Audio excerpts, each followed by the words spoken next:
El cerebro de un embrión tiene su origen en una célula única llamada célula madre. Para formar el cerebro se divide y se produce dos células madre. Una de ellas muere y la otra vuelve a dividirse, dando origen a las células precursoras, que a su vez forman los tipos primitivos de células del sistema nervioso, denominadas blastos. Algunos blastos se diferencian en neuronas y en otras en células de la neuroglía. Estos dos tipos de células básicas adoptan diferentes formas de células especializadas y dan origen a todo el cerebro adulto. En este gráfico se muestran algunas de las diferencias de tamaño y forma que caracterizan a las neuronas. La neurona bipolar es la neurona más simple. Está compuesta de un cuerpo celular con una dendrita en un lado y un axón en el otro. Esta se encuentra en la retina. Las neuronas sensitivas están modificadas de tal modo que la dendrita y el axón están conectados, lo que acelera la conducción de información. Esta neurona se encuentra en la piel y en los músculos.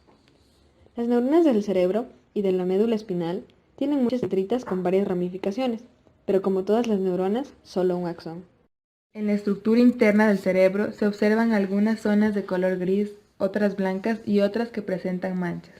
A estas se las denomina como sustancias gris, blanca y reticular. En la imagen se puede observar la sustancia gris, la cual adquiere su característico color marrón grisáceo de los capilares sanguíneos y del predominio de los cuerpos celulares. La sustancia blanca es una área del sistema nervioso rica en axones cubiertos por células, la cual se visualiza de color blanco. En esta figura se muestra la organización en segmentos del cuerpo humano, denominados dermatomas. Existen 30 segmentos en la médula espinal, los cuales son 8 cervicales, 12 dorsales, 5 lumbares y 5 sacros. Cada segmento se conecta a través de fibras nerviosas al dermatoma corporal del mismo número. Los segmentos cervicales controlan los miembros superiores, los torácidos, el tronco y los lumbares, los miembros inferiores. Esta figura muestra un corte de la médula espinal. Las fibras que ingresan en la raíz dorsal transmiten información desde los receptores sensitivos. Esas fibras van en dirección a la médula espinal, formando el asta posterior. Las fibras que abandonan de la médula espinal llevan la información a los músculos y forman el asta anterior. La médula espinal, en su parte exterior, está compuesta por sustancia blanca o tractos ubicados en el área posterior, denominados motores, y los ubicados en el área anterior son sensitivos. Estos tractos llevan y traen información al cerebro, y por otro lado, la parte del interno a la médula espinal está compuesta por la sustancia gris. En esta figura se muestran varias de las estructuras principales del tronco encefálico, tales como el cerebelo, el cual es necesario para la coordinación de los movimientos y está compuesto por núcleos subcorticales, sustancia blanca y sustancia gris. También tenemos el tálamo, el cual está compuesto por núcleos, cada uno de los cuales se proyecta a un área específica de la neocorteza. Es el tálamo el encargado de transmitir la información que recepta la corteza. Estas, entre otras, cumplen varias funciones como el responder a la mayor parte de los estímulos derivados del medio e intervienen en la regulación de la alimentación, sed, la temperatura corporal, entre otras.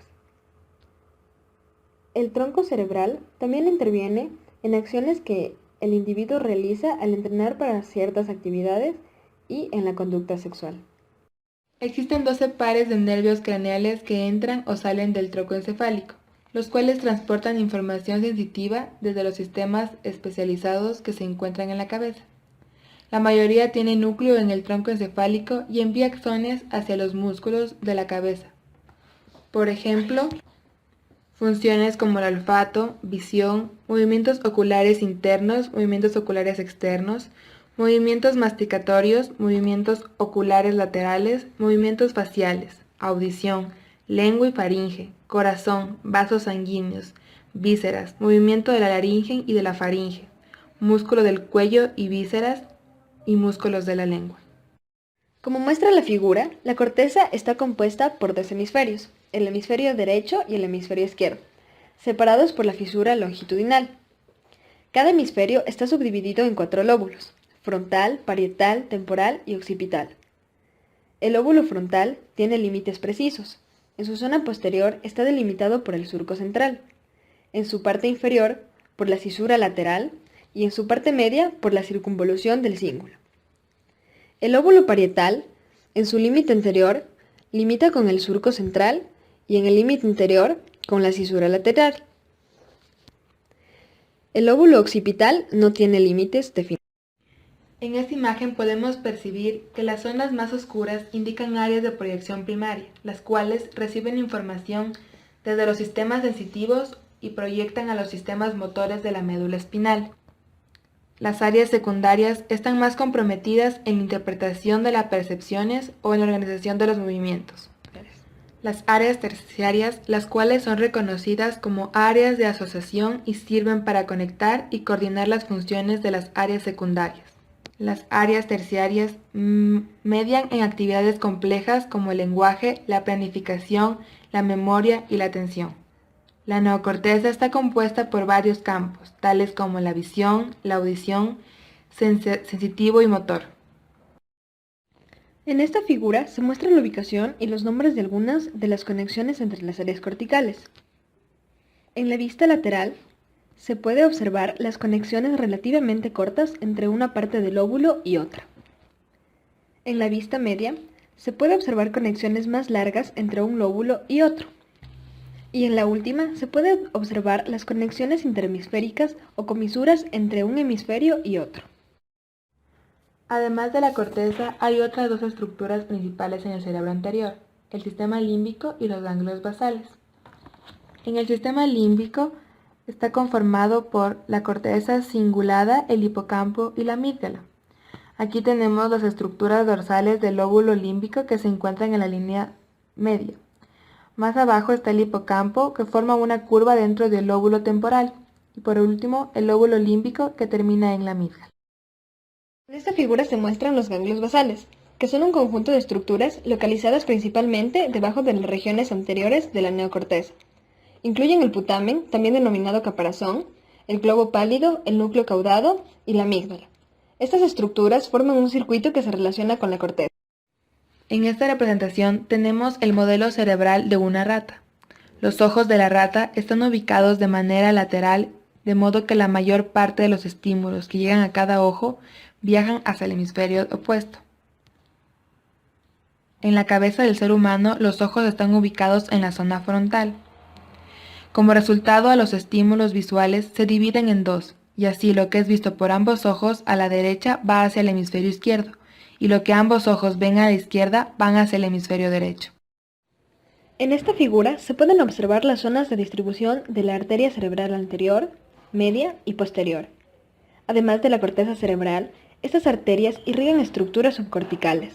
Por lo tanto, la interrupción del flujo sanguíneo de una de estas arterias provocará consecuencias serias tanto en estructuras corticales como en subcorticales. Esta imagen nos muestra cómo está protegido el cráneo. En primer lugar, el cerebro se encuentra rodeado por hueso de considerable densidad. El cráneo y la médula espinal está encapsulada dentro de una serie de vértebras, o sea, articuladas. En segundo lugar, dentro de esas cajas óseas encontramos tres membranas. La más externa, o dura madre, una capa doble de tejido resistente que envuelve el cerebro en una especie de bolsa laxa. La capa media, semejante a una tela de araña, una delicada película de tejido que sigue al contorno del cerebro. Y la más interna, o pia madre, que es un tejido moderablemente resistente que se adhiere a la superficie del cerebro. Y en tercer lugar, el cerebro está protegido de impactos y cambios bruscos de presión por el líquido cefalorraquídeo, que ocupa los ventrículos interiores y circula por debajo de la membrana arcanoides, por espacio subarconoide.